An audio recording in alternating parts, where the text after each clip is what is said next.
Alors voilà, donc cette unité, cette communion du Père et du Fils, dont j'ai rappelé tout à l'heure un peu comme une pointe, on va dire, des textes d'aujourd'hui, cette communion parfaite et dans laquelle nous sommes invités ou associés peu à peu. Et donc, comme je vous disais que les jeunes préparent leur confirmation, donc bien sûr l'accent est sur l'Esprit Saint, donc il fallait leur rappeler ce qu'est l'Esprit Saint, ou au moins leur poser la question.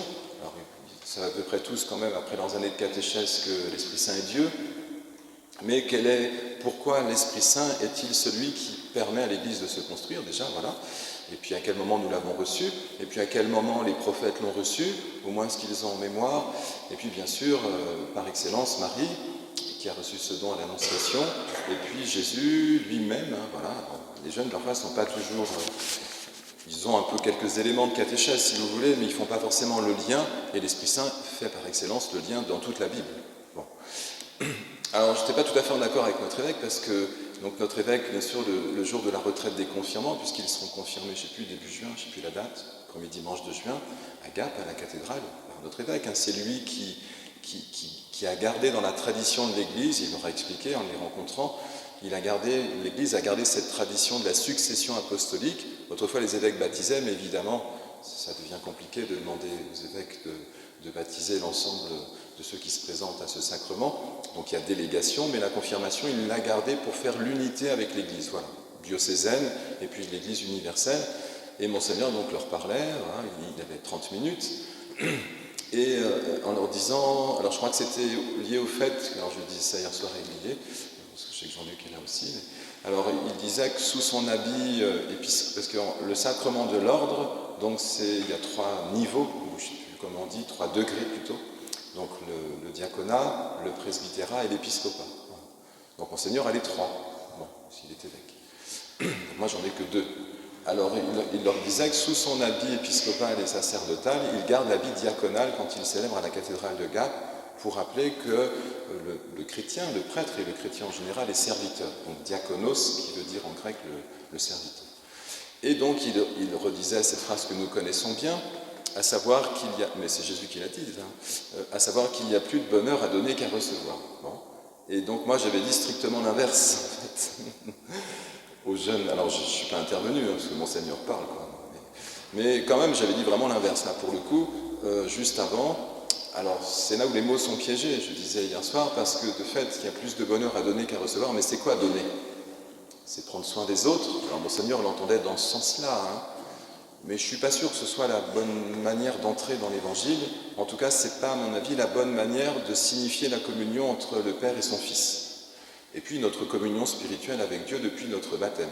Parce que là, en l'occurrence, vous avez reçu l'Esprit Saint, quand même. Bon.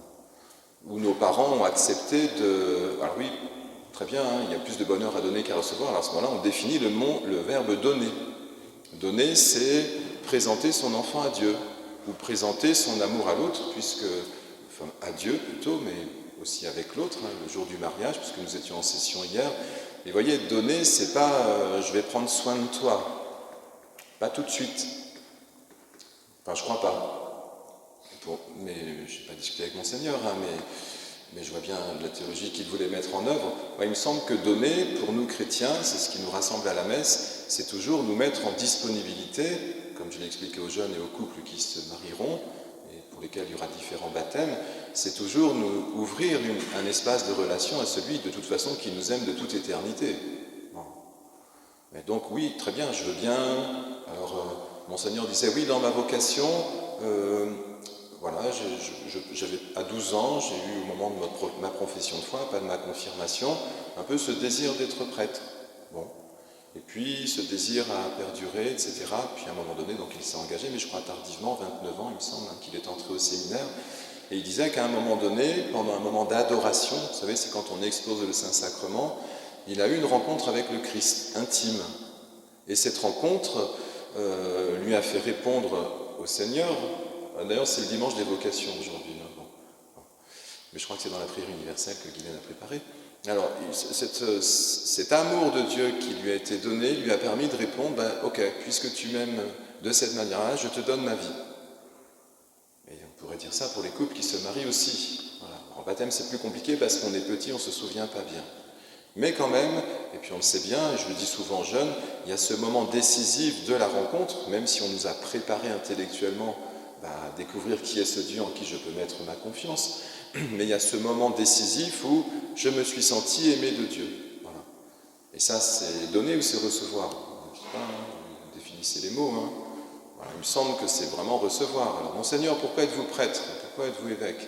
Le nonce apostolique m'a appelé un jour pour me dire on a pensé à vous à Rome pour servir le diocèse de Gap. Oui, mais je viens du nord. Je ne vais pas me plaire dans le sud. Oui, mais c'est pas le sud, c'est les montagnes. Enfin, bon, je ne suis pas Monseigneur, il ne faut pas que je répète tout ce qu'il a dit, mais c'est pour bien rappeler que la vocation, vocare appelé, c'est on est appelé. Donc oui, très bien, si je donne mes oreilles, celles de mon cœur, pour pouvoir recevoir ou entendre l'appel que Dieu m'adresse, bon, alors ça c'est donné. Mais c'est pas donné dans le sens où Monseigneur dit je donne à mon voisin, c'est pas ça la foi. Ça c'est une conséquence du fait que nous avons reçu l'amour de Dieu. Oui, si vous êtes aimé de votre conjoint, si vous êtes aimé de Dieu, c'est que vous allez probablement mieux aimer les autres, et vous-même. Bon, voilà, mon homélie est terminée. Alors non. Donc, c'était pour vous dire que finalement, dans les textes qui nous sont proposés, recevoir l'Esprit Saint, c'est une joie spirituelle. C'est ce qui est dit, puisque vous avez bien vu, les trois textes, enfin, les trois on peut dire, parce qu'il n'y a pas tous les détails de l'écriture des passages qui vous sont proposés. Mais dans les actes des apôtres, les apôtres sont un peu en difficulté, là où ils passent à la synagogue. Parce qu'évidemment, quand ils commencent à prêcher Jésus-Christ et la résurrection et le don divin, vous avez des gens des religieux, de pouvoir, disons, qui un peu s'opposent. Voilà. Bon, mais le livre des Actes conclut, ce que vivent Paul et Barnabé avant de partir à Iconium, ils sont remplis de joie et d'Esprit Saint. C'est ça qui donne l'élan. Et j'ai rappelé aux jeunes hier en retraite que de fait, la vie chrétienne, et puis le don Cyprien, là, vous savez, on a la communauté Saint-Martin à Gap maintenant, a bien introduit les choses pour dire, vous êtes en retraite comme un moment exceptionnel où vous pouvez ouvrir votre cœur grand large pour recevoir un don de Dieu, celui de l'Esprit, et comme on va vous présenter les 7, peut-être demandez-en un, celui dont vous avez le plus besoin. Quels sont les 7 dons de l'Esprit? On est en retraite, alors je ne les dis pas, mais vous les connaissez. Ça peut être le don de conseil, voilà, par exemple. Bon, Sylvie ne se souvient plus des 7 dons. Il faudrait faire des retraites à l'âge adulte. Alors, donc, ils sont invités à entrer dans cet espace de relation, et bien sûr, donc, je l'ai dit, opposition de la part des religieux, de la religion, des co-religionnaires de Paul et de Barnabé. Et puis vous avez bien sûr dans le livre de l'Apocalypse, Saint Jean il a écrit parce qu'ils sont en mode persécution. C'est les premiers siècles chrétiens avec les martyrs, et il faut donner de la persévérance. Voilà. Qui est un mot qui est revenu très souvent d'ailleurs pour la préparation au mariage hier, Bernard a insisté, voilà, persévérer. Pas dans le sens où je fais des efforts pour rester dans la fidélité, persévérer dans ce don premier que Dieu m'a fait, cette vocation, ce moment où j'ai reçu de lui et dans lequel je peux repuiser tout au long de ma vie pour pouvoir vivre les conseils évangéliques qui concernent tout le monde. Vous savez lesquels ils sont, Conseil évangélique, c'est...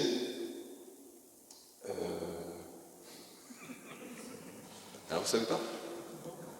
Pauvreté, chasteté, obéissance. Alors, Monseigneur a réexpliqué, c'est pour tout le monde. Pauvreté, ça veut dire on vit avec ce qui est nécessaire, à pas s'encombrer d'objets et de choses que nous n'emmènerons pas dans la vie éternelle. Chasteté, c'est la juste relation à l'autre. On n'absorbe pas son voisin, ou on ne se laisse pas absorber. C'est ce qu'on appellerait aujourd'hui l'altérité. Bon, voilà, un espace, on parle de communion toujours, on est dans un espace spirituel en Église. Et puis l'obéissance, c'est je me mets à l'écoute, obéidire en latin, je me mets à l'écoute d'un autre. Alors c'est pas uniquement mon supérieur, c'est l'écoute, on a redit en préparation à mariage, de mon conjoint, ou l'écoute de mes enfants, si je suis parent. C'est cette disponibilité qui est source de communion, parce que je suis non pas en train de donner, mais de recevoir de l'autre. Bon, on pourrait parler longtemps sur le sujet, mais ce qui m'intéressait, c'est que les jeunes comprennent, comme le couple que nous avions, parce qu'on refait une histoire du salut, en je ne sais plus combien Bernard me donne, 2 heures, un peu moins, un peu plus.